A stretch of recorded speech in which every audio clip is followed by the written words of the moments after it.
தாயி உடல் மாறி சிரமாறி நின்றதை கண்டான். மாறி மருளாட்டம் போட்டபடி ஆடியே வந்தாள்.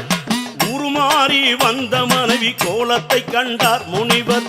இனி வாழ முடியாது என உறுதியும் கொண்டார். உருமாறி வந்த மனைவி கோலத்தை கண்டார் முனிவர். வாழ முடியாது என உறுதியும் கொண்டார்.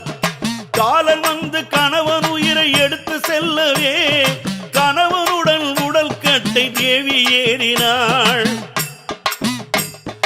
தீயினிலே உடல் மட்டும் கருகி எரிந்தது.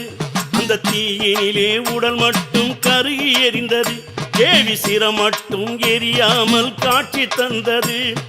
சிரம் கொண்ட ஈஸ்வரியும் முத்தினை பெற்றாள். முத்து மாரியாக படவேட்டில் கோயில் கொண்டாள். முத்து மாரியாக படவேட்டில்